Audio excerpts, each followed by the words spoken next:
La carrera por el desarrollo de robots de inteligencia artificial tuvo un hito importante en estas últimas semanas.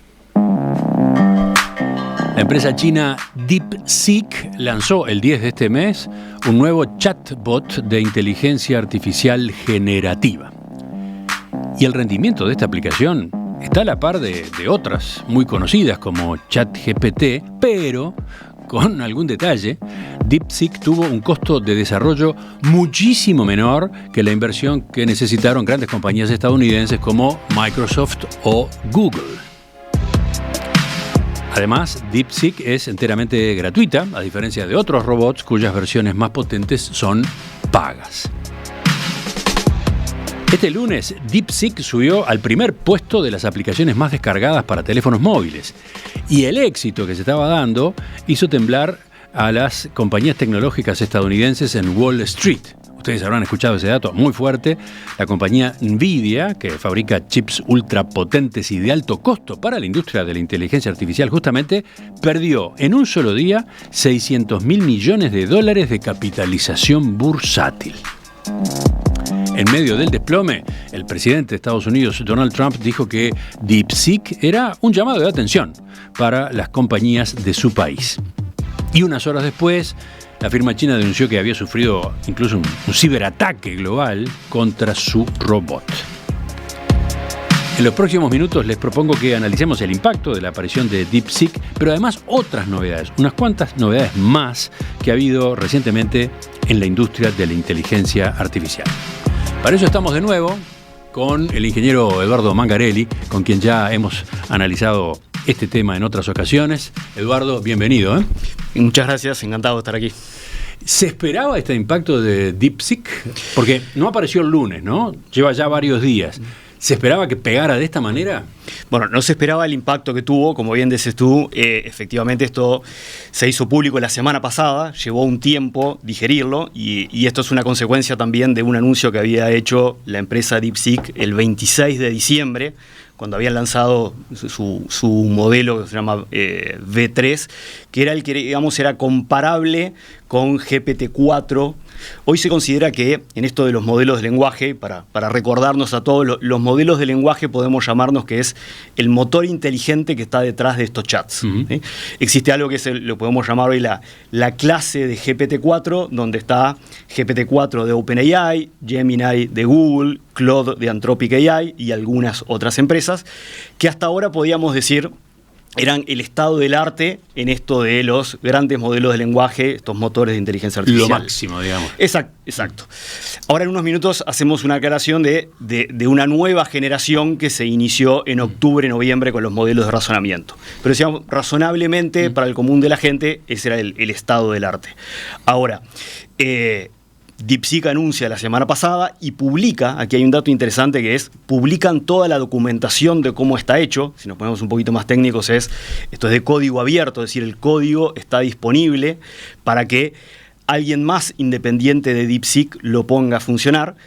Publica toda la documentación y estos días que llevó, que como citabas tú, estos de la semana pasada, pero tiene impacto fuerte esta semana, una vez digerida y procesada la información, lo que se encuentra es que hay una mejora y una optimización significativa en cómo funcionan estos que se llaman grandes modelos de lenguaje. Y por eso se produjo este temblor.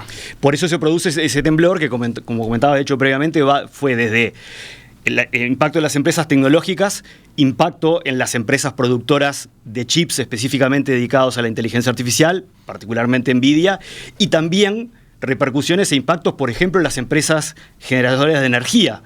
¿Por qué? Porque las infraestructuras para poner a funcionar estos sistemas requieren gran demanda de energía y las optimizaciones que generó DeepSeek enviaron una señal de quizás no se necesita tanta energía para hacer esto. Recordemos, al pasar, ¿qué pasa con Nvidia? ¿Por qué le pegó a Nvidia? Nvidia fabrica chips de distinto tipo, algunos ultrapotentes, que son los que se emplean en estos sistemas más sofisticados de inteligencia artificial, pero resulta que los ultrapotentes no se pueden exportar a China, ¿no? Efectivamente. Nvidia fabrica chips de muy variado tipo y de hecho fabrica desde chips muy chiquitos hasta chips que son de dimensiones mucho más grandes de lo que nos imaginamos típicamente un chip. Estos chips de última generación, particularmente lo que llaman los H100. El año pasado hubo una orden ejecutiva en Estados Unidos de bloquear la exportación de estos chips a China. Justamente, o sea, lo que se buscaba era frenar el desarrollo de la inteligencia artificial allí. Es correcto. Eso lo que implicó es que en China pudieran utilizar otro tipo, o sea, un chips con ciertas restricciones, particularmente se llaman H800, que lo que tienen son ciertas restricciones en qué pueden hacer.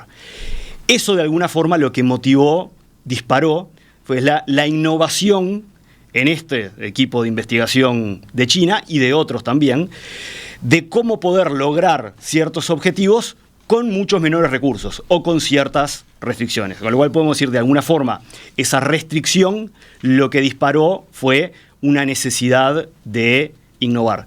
Luego, y esto comentario hay toda una especulación de si efectivamente China no se hizo de alguno de estos chips que no podría tener.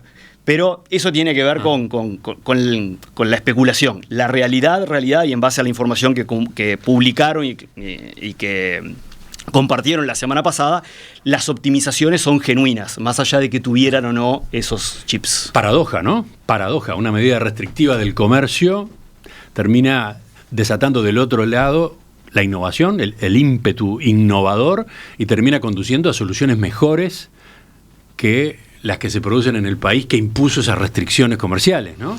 Sí, pero al mismo tiempo sabemos, y de hecho enseñamos esto, de que las restricciones empujan a la innovación. Sí. Muy interesante el episodio, ¿no? Muy interesante sobre cuál puede ser el efecto de una medida. Puede ser el contrario, puede ser el tiro por la culata, ¿no? Aunque después, el propio Trump dijo algo de eso, ¿no? El hecho de que en China aparezca una herramienta como esta, digamos, menos costosa, más eficientes, es en definitiva una buena noticia, porque arrastra a todo el mercado, arrastra a todo el sector, ¿no? Absolutamente, arrastra a todo el sector y habilita, esta mejora de eficiencia, que como decíamos, las hacen públicas, esta mejora de eficiencia va a repercutir en todo el sector de la generación de modelos y sistemas de inteligencia artificial. O sea, esto no queda ahora en DeepSeek. Hoy todas las empresas tecnológicas están evaluando y están entendiendo cuáles de estas optimizaciones, y en su mayoría van a ser todas, se llevan y se adoptan para la generación de los nuevos modelos de esas otras compañías. A ver, para que el oyente tenga alguna idea de números, tú me corregirás. DeepSeek declaró que solo invirtió $5.600.000 para desarrollar su modelo. Sí. 5.600.000. Una suma que es ínfima comparada con los miles de millones de dólares que debieron poner las compañías estadounidenses en sus propios proyectos. De eso estamos hablando, ¿no? Sí, estamos hablando de órdenes de magnitud. Como todo yo, en la parte de los números pondría una cantidad de signos de interrogación porque no está claro, por ejemplo, qué es lo que se está contando en esos 5 millones, y en esos 5 millones se está tomando en cuenta o no el costo del modelo que yo te decía que lanzaron el 26 de diciembre y que es la base para hacer esto. O sea, ¿qué está puesto en ese número? No es claro, no es transparente. Yo creo que eso es un dato. Lo que es relevante es lo que sí es concreto, que las optimizaciones desde el punto de vista técnicas sí son concretas y son reales. El número creo que es un dato más anecdótico. Así que tenemos un menor costo de desarrollo, un costo de desarrollo mucho menor que el que conocíamos hasta ahora, y después lo otro que señalabas, ¿no? Un consumo de energía más bajo. Sí, si querés profundicemos en el concepto que mencionabas. Estos sistemas tienen, podemos pensarlo en 3 costos distintos. Uno es vamos a llamar el costo de ingeniería, el costo de los equipos técnicos, que es el más chico de todos, de alguna forma. Después hay 2 costos muy grandes, que uno es lo que se llama el costo de entrenamiento, donde el costo de entrenamiento, estos son horas de GPUs, que son los procesadores, los chips de NVIDIA o de otros proveedores, pero particularmente de NVIDIA, los que hablábamos antes, y esto es lo que se llama la fase de entrenamiento. Esto es cuando el modelo de inteligencia artificial aprende en base a información y aprende en base a una cantidad de técnicas, algunas de ellas en las cuales DeepSeek innovó.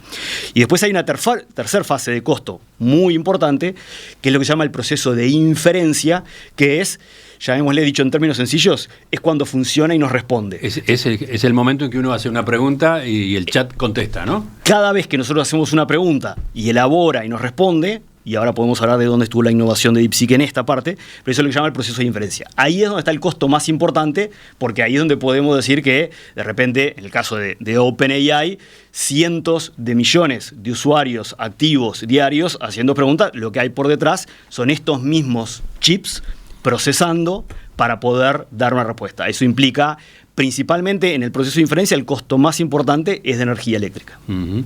Unos costos fenomenales. Fenomenales, absolutamente. Entonces, en el caso de DeepSeek, ¿dónde está la ventaja? ¿Dónde está la ventaja esta desde el punto de vista del consumo de energía?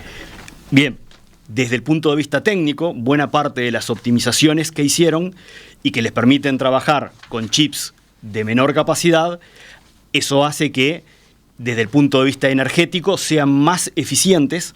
A ver, hay una medida aquí que va a ser fácil de entender para todos.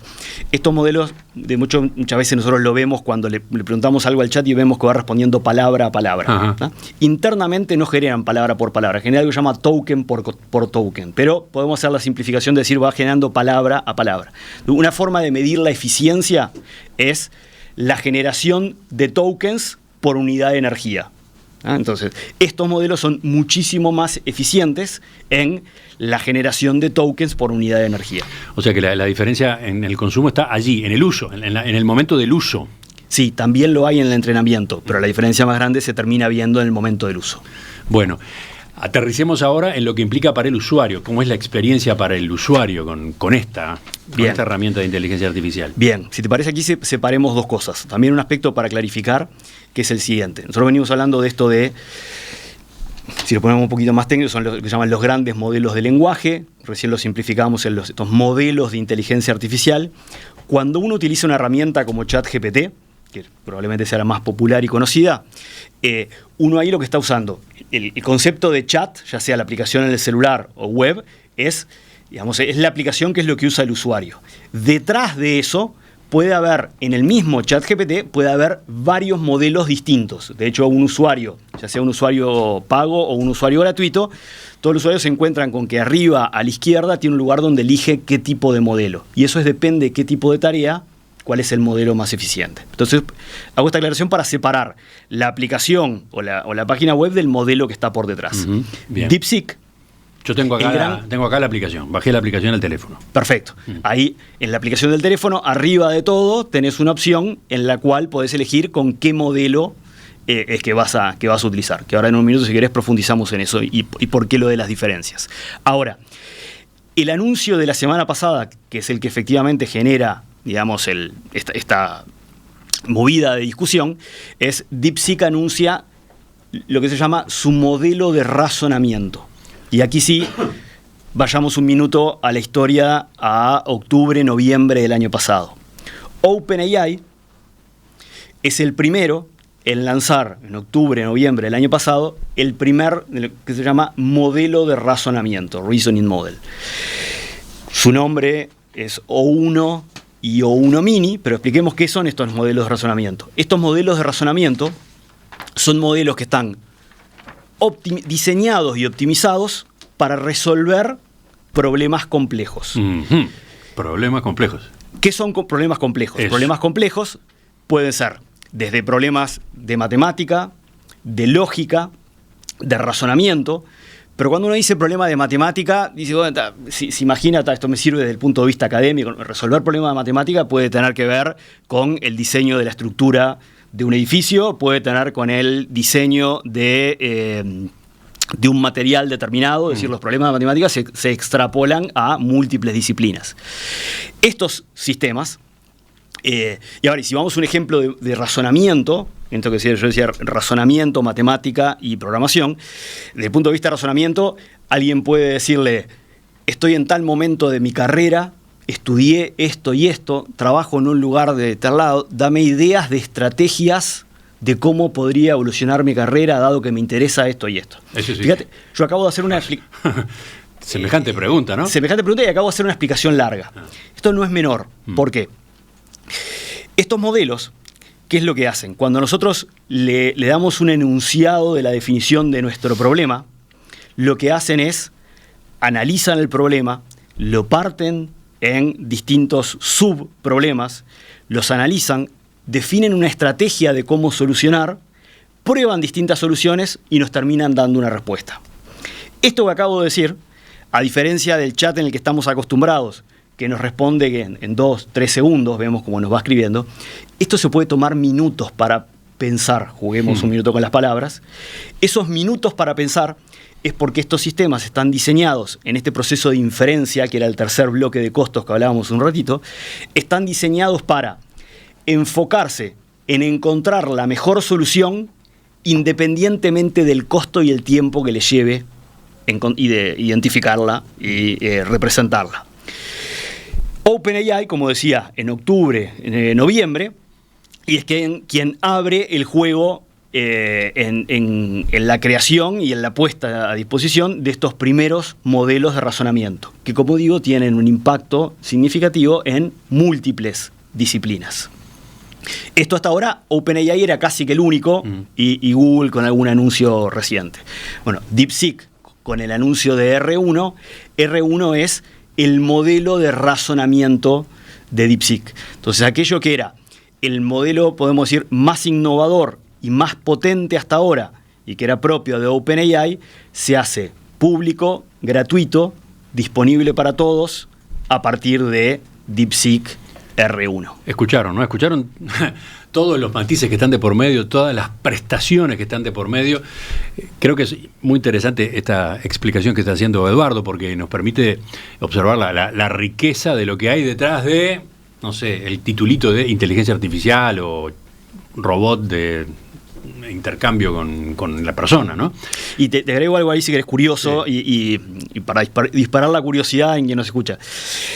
Estos modelos de razonamiento, una de las cosas en las cuales son entrenados, ¿te acuerdas que decíamos que estos modelos se entrenan para poder razonar? Sí. Se les entrena algo que se llama chain of thought o cadena de pensamiento, que es, de alguna forma, es cómo elaboramos ideas en múltiples pasos.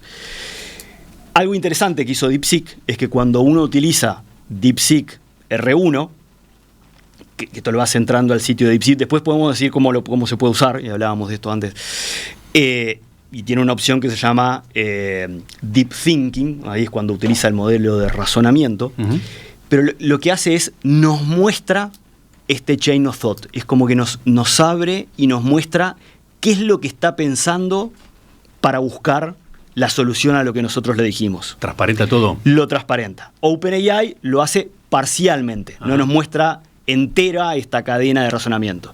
DeepSeek, que creo que tiene que ver también con una estrategia de comunicación, porque eso genera impacto per se, pero lo que nos hace es, nos abre completa la cadena de razonamiento. Entonces vemos desde lo que nosotros le dijimos, cómo lo empieza a analizar, qué soluciones evalúa, cómo entiende que lo debería pensar, a veces se corrige de un punto previo hasta que llega a la solución que nos termina desplegando. Ahora, este componente del chatbot, el del pensamiento profundo, en el caso de ChatGPT, ¿está disponible en qué versión? Está disponible solo en la versión paga. Está disponible solo en la versión paga. Es correcto. En cambio, en DeepSeek, que acaba de aparecer, está disponible en la versión libre. Es así. ¿Cómo se entiende esto? A ver, esta parte de la forma de ofrecerse al público de esta nueva aplicación. Bueno, voy a decir que creo, porque no hay una respuesta clara, que esta es una estrategia justamente para generar este tipo de conversaciones. O sea, al haberlo hecho de esta forma, justamente lo que ha generado es una estrategia de comunicación y difusión fenomenal. O sea, DeepSeek está ofreciendo el máximo gratuitamente. Es correcto. Es así. Entonces creo que eso es lo que justamente lo que se transformó en una gran estrategia de comunicación. Es la mezcla de las optimizaciones, el hacerlo gratuito para todos los usuarios, como decís tú, en su modelo más potente, y el hecho también de hacerlo disponible desde el punto de vista del código abierto para que un tercer proveedor de infraestructura lo pueda poner a funcionar también. Veamos con un poco más de detalle esto último, lo del código abierto. Bien, si hoy un usuario va a chat.deepseek.com, va a poder utilizar DeepSeek, va a poder utilizar el modelo de razonamiento apretando el botón que dice Deep Thinking. Eso que utilice está funcionando en infraestructura basada en China, dentro de la jurisdicción china y con los criterios de privacidad que ahí se aplican. Y después queda en cada uno la evaluación de eso.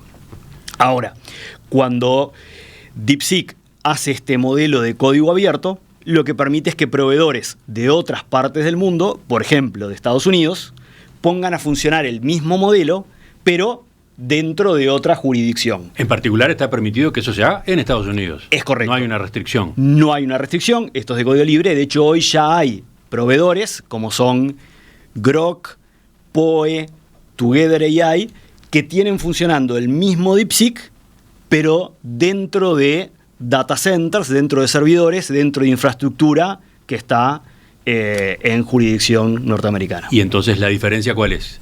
Esta que acabas de decir, la jurisdicción y eso que implica. Bueno, ahí creo la gran diferencia es los criterios de privacidad que puede haber.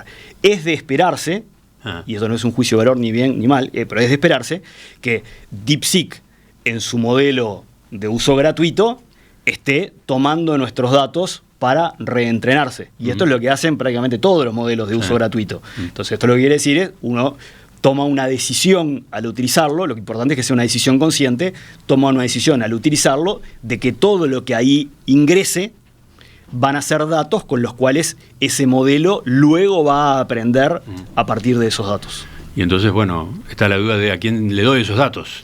Está la duda de, exactamente, de en quién confío desde el punto de vista de privacidad, desde dos puntos de vista. Si confío más en China que en Estados Unidos, ¿es así el dilema? Bueno, cuando tengo que elegir entre un proveedor, entre uno y otro, sí. Entonces, bueno, está esa diferencia. ¿Pero puede haber diferencias en los contenidos? No. Según dónde esté instalada la arquitectura de DeepSeek, ¿está bien dicho? Está perfectamente dicho. Quiero decir, por ejemplo, hemos comentado desde hoy temprano, se ha hablado en estos días que si uno le pregunta a DeepSeek a propósito de temas políticos de China, aparecen algunas limitaciones, ¿no? Por ejemplo, a propósito de lo que fue la tragedia, la matanza de la plaza de Tiananmen, DeepSeek la dibuja, ¿no? Contesta con algo vago, en definitiva no da una respuesta. Si uno hace la misma pregunta a DeepSeek instalado en jurisdicción de Estados Unidos, ¿hay respuesta a esa pregunta?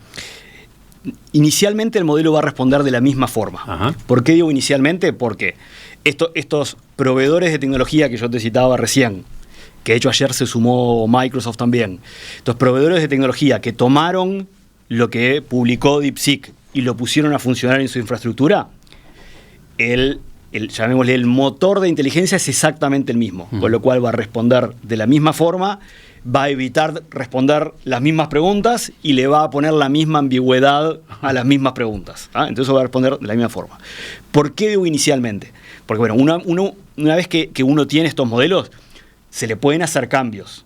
Entonces, por supuesto que alguna empresa podría decidir, vamos a invertir en hacerle cambios. Pero en estas primeras versiones, y esto que estamos viendo días después, es el mismo modelo que va a responder de la misma forma. Y una pregunta más, esas empresas de Estados Unidos que toman la arquitectura de DeepSeek para colocarla en sus aplicaciones, ¿tienen que pagar por eso? ¿Cómo es? ¿Cómo es el tipo de acuerdos? Estos modelos que son lo que se llaman de código libre, sí. Particularmente, de hecho, lo publicaron bajo un tipo de licencia que se llama MIT License, que define cuál es el uso posible que se le puede dar. Ajá. Es sumamente flexible, con lo cual estas empresas lo pueden utilizar, poner a funcionar, y no tienen ningún costo. Es más, lo pueden usar, poner a funcionar, lo pueden modificar, y vuelvo a decir, no tiene ningún costo para esas empresas. ¿Cómo se entiende desde el lado de DeepSeek eso? Bueno, primero, el concepto de open source o de código abierto es mucho más amplio que esto. Sí. Es decir, hoy existen miles de soluciones y de productos open source que típicamente quien construye esto es o porque tiene un objetivo de servir a la comunidad y al mismo tiempo es alguien que construye algo y que espera que eso que construye y que va a usar sea mejorado, perfeccionado por el resto de la comunidad. Dato relevante respecto a esto. ¿Ese es el caso de una empresa como esta? Estas empresas se supone que tienen un objetivo comercial, entonces... Sí, ahora vamos un segundo a eso y luego conectamos con otro dato relevante en eso. Esta empresa, DeepSeek, que ofrece esto en forma gratuita, que podemos usar cualquiera que está escuchando, tiene otro servicio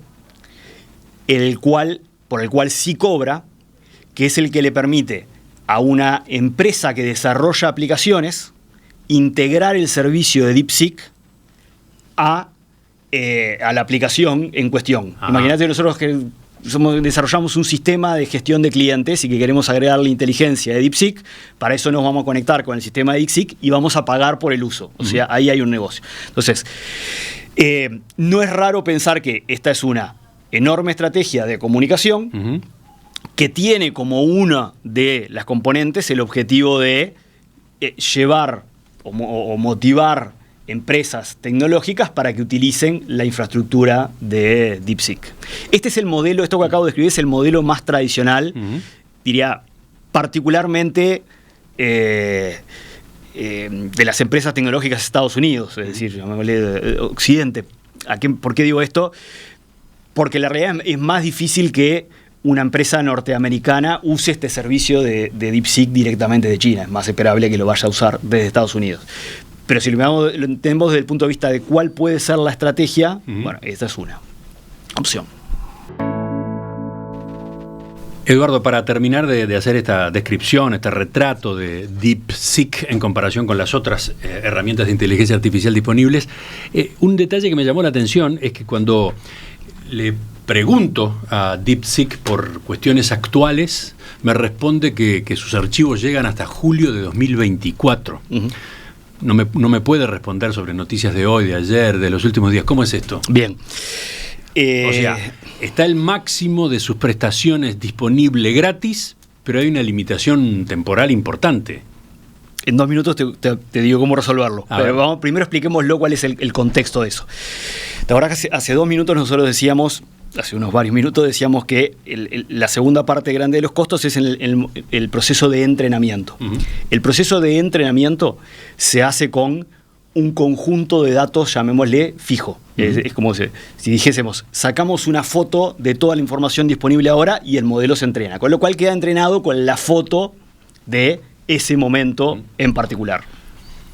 Eso es lo que sucede con DeepSeek, eso es lo que sucede con OpenAI, GPT-4o, es lo que sucede con cualquiera de todos los modelos. En el momento en el que se entrenan, generan la inteligencia a partir de un enorme conjunto de datos específicos. ¿Está bien?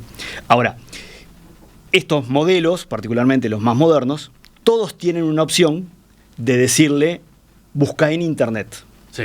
DeepSeek en particular tiene un botón que es una especie de mapamundi hecho con rayitas, no sé si es una buena descripción, pero algo de ese estilo, donde tú le podés decir, vamos a decirlo de esta forma en términos sencillas, vos modelo que sos muy inteligente y que tenés información hasta julio de este año, respondeme, pero además buscá en Internet para ver si hay información más reciente que te haga responderme de forma distinta. Y eso es lo que va a hacer.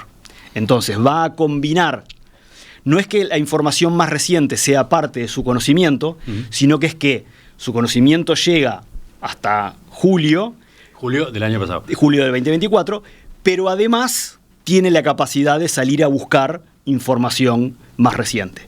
De hecho, hay una prueba interesante a hacer.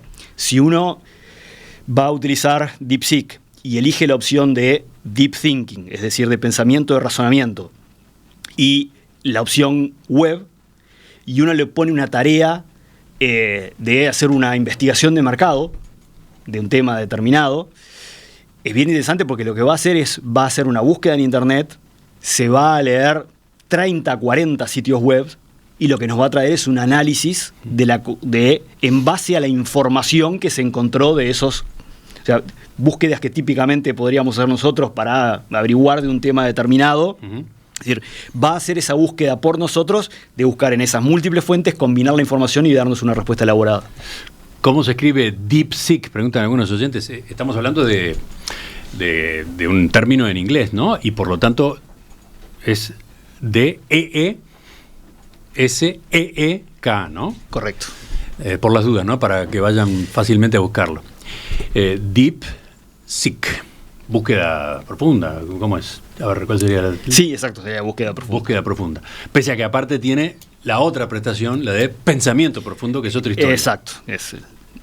Enseguida, ya volvemos. Estamos con el ingeniero Eduardo Mangarelli, estamos conociendo las novedades, estas tan fuertes y tan numerosas que se están produciendo en poco tiempo, otra vez, en el mundo de la inteligencia artificial generativa. China sacudió en las últimas semanas la industria de la inteligencia artificial generativa. La empresa DeepSeek lanzó un chatbot con una performance igual a la de otras aplicaciones más conocidas, como el ChatGPT, pero con un costo de desarrollo abismalmente menor y con un consumo de energía a la hora del funcionamiento también mucho más bajo. Y este éxito provocó un terremoto, en principio, en las empresas tecnológicas estadounidenses de Wall Street. ¿De qué se trata este cambio? ¿Qué otros cambios, qué otras novedades se está viendo en inteligencia artificial generativa? De eso estamos conversando con Eduardo Mangarelli, ingeniero de sistemas, decano de la Facultad de Ingeniería en la Universidad Ort. Bueno, por supuesto que, como le comentaba Eduardo, desde la audiencia hay una cantidad de preguntas. Hay una cantidad de preguntas a propósito de qué es lo que rinde y no rinde DeepSeek, cómo utilizarla. ¿Tú ibas a dar alguna explicación más de cómo meterse en este mundo? Sí, un aspecto importante que es estos modelos de razonamiento, pongámoslos en la categoría O1, O1 Mini, DeepSeek, Deep Thinking, y hay otro más que está en la categoría, que es Google Flash Thinking, que no están optimizados, o sea, sí funcionan, pero no están optimizados para el diálogo chat como estamos acostumbrados. Es decir, funcionan y funcionan muy bien. Lo que yo no es la forma de sacarle el mejor aprovechamiento. El mejor aprovechamiento viene de definirle clara y extensamente un problema, con todos los detalles que ese problema tiene. El famoso prompt. Un prompt detallado. Prompt bien específico. Que aquí hay algo bien interesante y que tiene que ver con la interacción humana. Y es en el hecho de como muchas veces cuando entre dos colegas nos compartimos una tarea, nosotros asumimos una cantidad de cosas implícitas, porque trabajamos juntos. Aquí cuando nosotros le vamos a pedir al modelo que haga algo, tenemos un trabajo cognitivo importante para nosotros, que es lograr describir todos aquellos aspectos que son relevantes para analizar el problema y resolver el problema. Esa es la forma óptima de cómo utilizar estos modelos de razonamiento. Habiendo dicho eso, cuando uno logra expresarlo de esa forma, realmente las soluciones, aún en problemas que pueden ser más, llamémosle, cotidianos o cercanos, como decía el de evaluar opciones en la carrera laboral de uno, las soluciones que nos vamos a encontrar son sorprendentes. Entonces, ¿cuál es la manera de utilizar? ¿Tú cuál recomendás? ¿La aplicación de teléfono, por ejemplo, o la otra, la de la web? ¿Cuál es la que permite, digamos, un manejo más fluido? Las dos pueden hacer lo mismo. Un aspecto importante para clarificar, y por alguna de las preguntas que venían, es quien quiere probar este modelo de pensamiento y a su vez quiere que pueda buscar internet, tiene que marcar los dos botones que tiene, ya sea en la aplicación del celular o en el sitio web. Tiene que marcar los dos botones. Ahora, haría la referencia sobre todo para quienes, por ejemplo, lo vayan a utilizar para su actividad profesional, tener el cuidado del aspecto de privacidad. Toda la información que ingrese ahí es sujeta de ser utilizada para una siguiente iteración de entrenamiento del modelo. Y esto no aplica solamente para DeepSeek, esto aplica para múltiples modelos. O sea, siempre mi recomendación es el tomar la decisión consciente de entender cuáles son las políticas de privacidad de la herramienta que estoy utilizando. Sí. Lo te iba a decir. Entonces, volviendo a tu pregunta, la forma para poder utilizar este en particular, DeepSeek en particular, en pensamiento profundo, es la prestación que nos vamos a encontrar es la misma en el web que en el celular, apretando ese botón de DeepSeek. Ahora, como decía, existen también formas de poder probarlo dentro de jurisdicción norteamericana. Ahí hay, como mencioné previamente, hay 3 herramientas. Por ejemplo, una que se llama poe.com, otra que se llama Grok, con K al final, por poner algunos ejemplos. Hay más, pero como prueba rápida es suficiente, donde en esas herramientas puedo probar DeepSeek R1, el modelo de razonamiento, dentro de infraestructura. ¿Y qué tipo de respuestas puede dar DeepSeek? Por ejemplo, ayer le pregunté, ¿puedes hacer sonar música? Y me contestó, no puedo reproducir música directamente, pero puedo recomendarte canciones, artistas o géneros musicales, o incluso ayudarte a encontrar letras de canciones. Bien, ahora, construyendo sobre tu ejemplo, tú le podrías haber dicho, escribime el código de programación necesario para que suene tal melodía y explícame paso a paso, no sé de programación, explícame paso a paso cómo lo pongo a funcionar. Y la respuesta que te va a dar es, te va a dar el código que ejecutado va a hacer sonar esa melodía y te va a explicar paso a paso el cómo ponerlo a funcionar. Linda prueba para el fin de semana. Fascinante, absolutamente fascinante. Que ahí está lo interesante, fíjate que en este ejemplo que no lo habíamos planificado, no lo habíamos hablado para nada. Lo que está diciendo, estás dando una tarea compleja, que tiene múltiples pasos, porque una es escribir el código de programación y la otra es, junto con eso, es explicarme, porque no tengo ni idea de cómo ponerlo a funcionar. Y la respuesta va a ser sumamente efectiva en términos de poner a funcionar eso y hacer la prueba. Pero lo cierto es que entonces lo que produce es texto, básicamente texto. Lo que produce es texto donde, con todas, llamémosle, lo que pueden ser variantes del texto, como puede ser código, programación, etc. Pero sí, por ejemplo, no produce la variante en voz. No produce la variante en voz. Entonces ahí podemos profundizar. Por ejemplo, en Gemini eso se puede dar, ¿no? A partir de una respuesta que uno puede escuchar la respuesta. Sí, pero ahí separemos dos grandes problemas, dos grandes escenarios en eso que acabas de describir. Primero, estos modelos de lenguaje que llamábamos hasta ahora, hoy en su mayoría son lo que se llaman multimodales. Multimodales en el sentido que son capaces de analizar información de distinto tipo. Por ejemplo, en DeepSeek o en ChatGPT de OpenAI, o en Gemini también, por poner 3 ejemplos, yo puedo darle una imagen y puedo decirle, dada esta imagen, analízame números que están en la imagen o analízame dónde podría poner esta planta, dada la foto del living, dónde podría poner esta planta que le diera más el sol. ¿Eso se puede hacer hoy con DeepSeek? Sí, y con ChatGPT y con Gemini. Porque ahora veníamos hablando simplemente de preguntarle y que respondiera en texto. Tiene lo que se llama la capacidad multimodal de analizar una imagen. Bien. Entonces lo que se llama un lenguaje multimodal. Después hay otra parte. ¿Y cómo me va a responder? Me va a responder. Te va a responder con texto. Me va a responder con texto. Yo le tiro una imagen, pero me va a responder con texto. Exacto. Sí. Ahora, OpenAI y Google, además, tienen otro modelo distinto que está entrenado para otra cosa, que es particularmente que está entrenado para la interacción por voz, donde podemos tener un diálogo.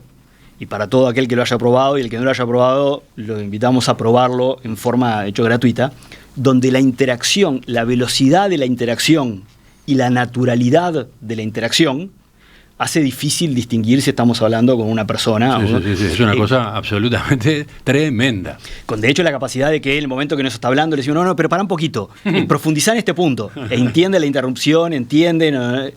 Entonces, eso es otro modelo distinto que es, insisto, es un modelo entrenado para voz que está basado en el caso de Google, en los modelos de Gemini, en el caso de OpenAI, en los modelos de GPT. Pero hago esta distinción porque ahora que hace unos minutos decíamos que uno en ciertas herramientas elige qué modelo va a usar. Es decir, hoy estas empresas tienen distintos modelos optimizados para distintos propósitos. Si volvemos por un minuto al ejemplo de OpenAI, hay un modelo que está optimizado para razonamiento, como citamos, hay un modelo que está optimizado para la interacción por audio, hay un modelo que está optimizado para la generación de texto. Después, estas empresas, por supuesto, que hacen conexiones entre uno y otro de los modelos para que se hablen entre sí. Pero es interesante, es importante entender que son conceptualmente modelos entrenados de forma distinta. Uh-huh. Y también se han dado, porque esto es reciente, mejoras en interacción a través de imagen. Sí. A ver, agreguemos ese otro capítulo. Bien, el mundo de la imagen podríamos clasificarlo en 3 categorías. Una primera categoría es lo que se llama interpretar qué hay en una imagen. Esta es una disciplina, diría, de las más antiguas en el escenario de la inteligencia artificial, que se llama Computer Vision, visión por computación. Que esta disciplina en sí, de hecho, tiene ramificaciones sumamente relevantes, como por ejemplo el uso de la imaginología médica y del apoyo al diagnóstico. Entonces tiene implicancias bien, pero bien relevantes. Entonces hay un escenario que es la identificación y la interpretación de qué hay en una imagen, y que es el ejemplo que citábamos previamente en los chats.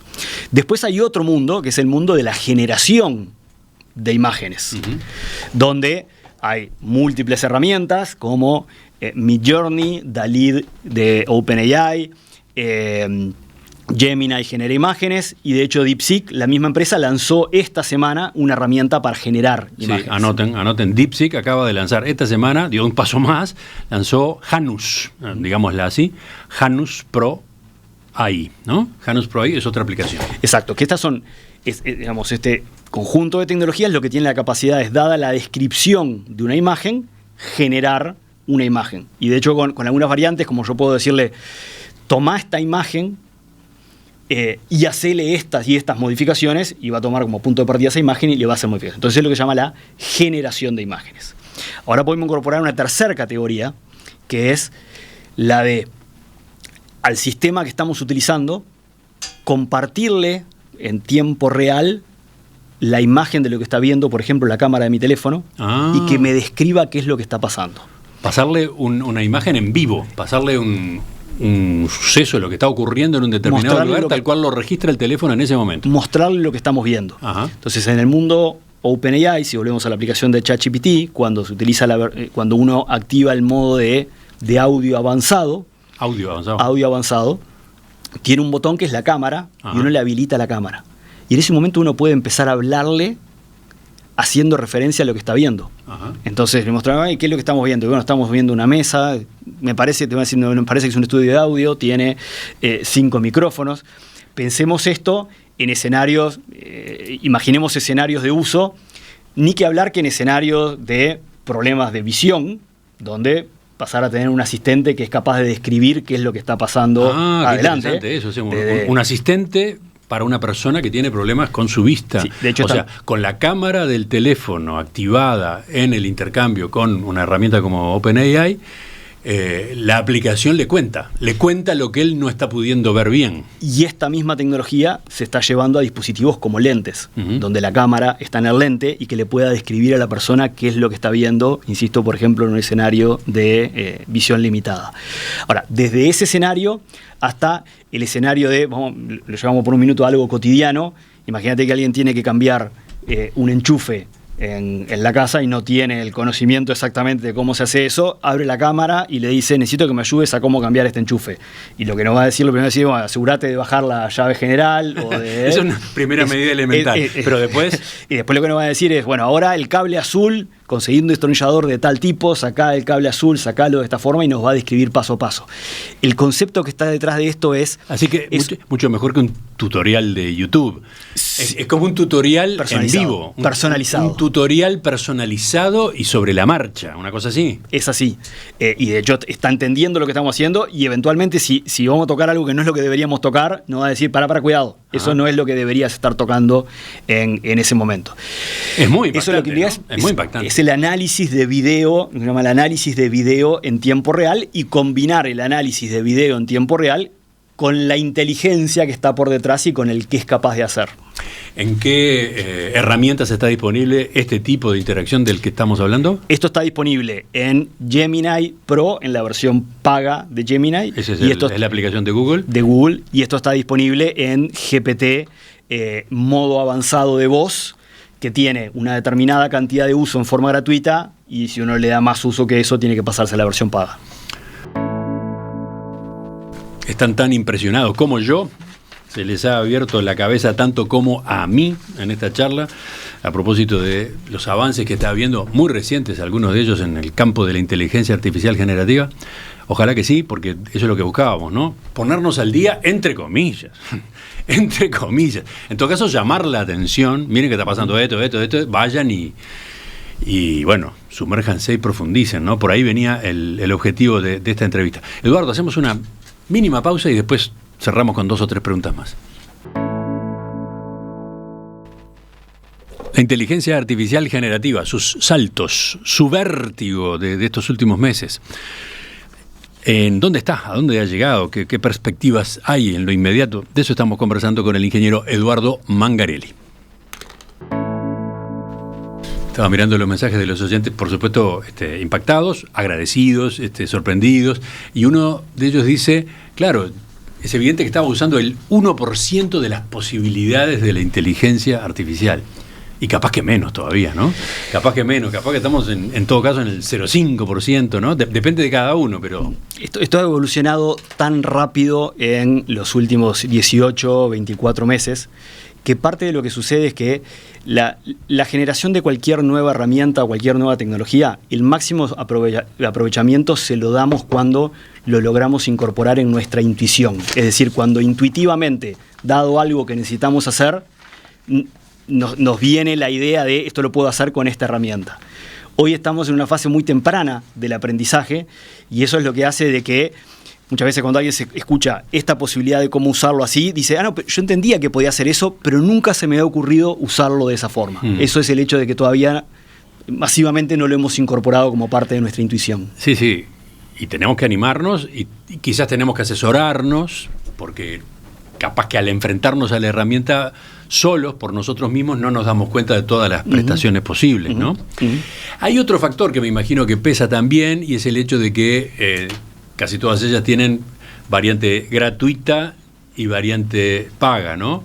Entonces supongo que hay una tendencia a quedarse en la variante gratuita, no animarse a dar el paso de la paga.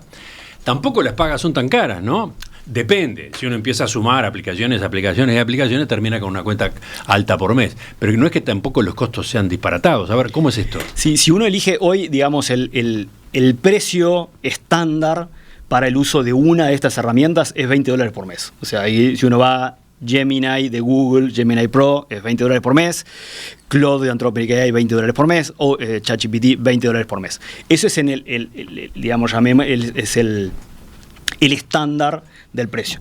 Suceden 2 cosas. La primera es, como decís tú, una es $20, 3 son 60, y uno empieza a sumar, y ahí empieza, y para el usuario que empieza a conocer más, él empieza a presentar la complejidad de, pero yo sé que esta hace muy bien esto, y esta otra hace muy bien esto otro. Y ese es otro de los dilemas. ¿Y entonces?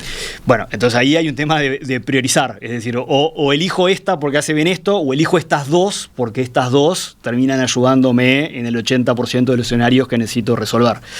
Entonces sí hay un dilema ahí. Es interesante comentar que hay una herramienta en particular que se llama POE, que la mencionamos previamente, sí, porque tiene disponibilidad de DeepSeek. Fue en la primera charla. En la primera charla también estuvo. También la mencionamos. Y ahora también. ¿Qué es POE? A ver, aclaremos. Es una herramienta, es una empresa que no desarrolla sistemas de inteligencia artificial. Es una aplicación, ya sea web o dispositivo móvil, en la cual uno le paga solamente a esos $20 por mes, y esa te da acceso a múltiples de estas herramientas. O sea, es como una puerta de entrada. Agrega aplicaciones, es como un catálogo de aplicaciones, ¿no? Sí, y puedo usar varias de las máximas capacidades de estas herramientas en conjunto, todas centralizadas en una misma suscripción. Como digo, no son todas. Es un modelo interesante, ¿no? Es un modelo interesante, y para alguien que diga, necesito esto de tal y esto de esta otra, eventualmente tiene que evaluar realmente si todas están disponibles en POE, pero es eventualmente una buena solución. Capaz que conviene pagar la suscripción a POE para tener acceso a todas esas. Sí, cada uno tiene que hacer su evaluación para hacer, pero sí. Pero es bueno saber que existe esa alternativa. ¿Qué más? Bueno, te paso una pregunta de un colega tuyo, Leonardo. China está invirtiendo muchísimo también en Quantum Computing. ¿Cuánto podría beneficiar o impactar a la inteligencia artificial? ¿Se produciría a partir de ella un gran salto en las optimizaciones? Acá tenemos otro concepto en la vuelta, ¿no?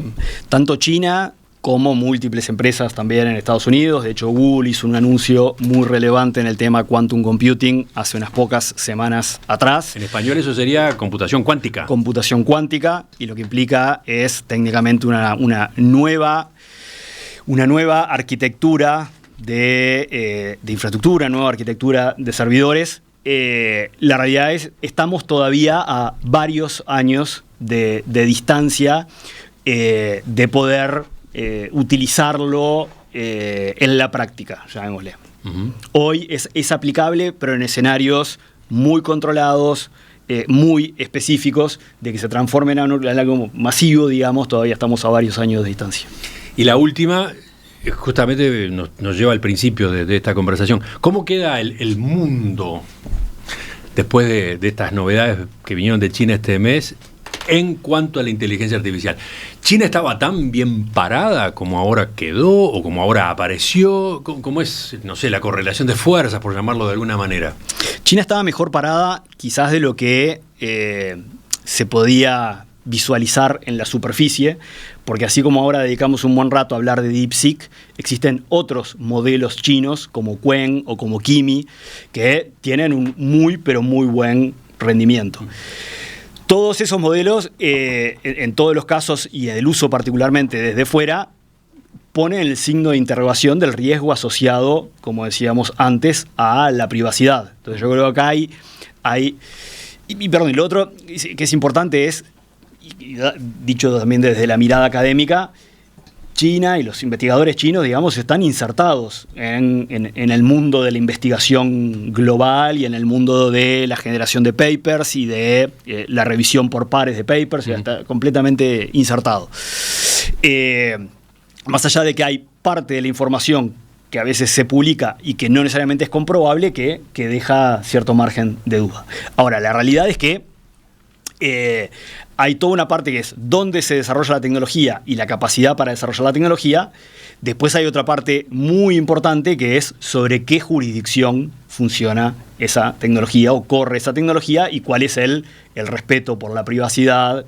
Bueno, ahí es donde entra, yo creo que tanto en cada individuo como en cada empresa, hoy hay un proceso proceso suena muy complejo, pero hay un proceso sí de evaluación de cuáles son los criterios de privacidad, desde dónde y cómo debería utilizarlo. Pero lo cierto es que estamos en una carrera que tiene dos grandes protagonistas hoy, por lo visto. Estados Unidos y China. Sí, y con una marcada competitividad, con señales claras como el bloqueo a las exportaciones de cierto tipo de hardware a China, y China haciendo movidas claramente de mirar lo que somos capaces de hacer sin tener esa infraestructura. Y donde también lo que está sucediendo, y es importante mencionarlo, es que hay eso también está disparando el hecho de que fabricantes de procesadores chinos estén acelerando y teniendo inversión del gobierno para acelerar la creación de procesadores de empresas chinas en competencia con Nvidia. Menciono esto porque, por ejemplo, hay que agregar que Europa en esta carrera prácticamente no existe, ¿no? Es impresionante ese otro dato, ¿no? Hay toda una discusión al respecto en términos de la legislación generada por Europa, que se llama el AI Act, que tiene una lista de restricciones, de procesos de autorización, de procesos de certificación respecto a los sistemas de inteligencia artificial, y que eso en la práctica ha llevado a que empresas grandes y relevantes de inteligencia artificial en Europa, hay una, se llama Mistral, y es una empresa francesa, y lo otro a lo que ha llevado, que es muy fácil de ver, digamos, es el hecho de cómo nuevas tecnologías son liberadas por cualquiera de las empresas que mencionábamos previamente y que ponen excluyendo Europa dentro de su especificación de lanzamiento. O sea que ciertas tecnologías que que no quedan disponibles en su lanzamiento y por mucho tiempo después en el territorio europeo, producto de esa legislación. Es un dato a tener en cuenta. Europa no juega en esta cancha, está muy retrasado, todo un debate además al respecto. Y después te haría la pregunta a propósito de nosotros, América Latina, y dentro de América Latina, Uruguay. ¿Qué lugar tenemos? ¿Qué lugar nos queda? ¿Cuáles son nuestras posibilidades? Queda para una próxima charla, ¿te parece? Con gusto, encantado. Porque nosotros tenemos nuestras fortalezas ahí y tenemos nuestros avances. Obviamente otra escala, ¿no? Pero ¿cuál sería nuestro lugar? Creo que está bueno analizarlo, ¿no? Sí, si querés, para cerrar y con un toque positivo, primero tenemos una fenomenal industria de software, cosa de la cual hablamos a menudo. Segundo, tenemos un excelente nivel de educación, particularmente en el área de computación, ciencias de la computación y del área de inteligencia artificial. Ingeniero Eduardo Mangarelli, decano de la Facultad de Ingeniería de la Universidad Ort, gracias por visitarnos otra vez. Encantado de haber conversado. Gracias, Emiliano.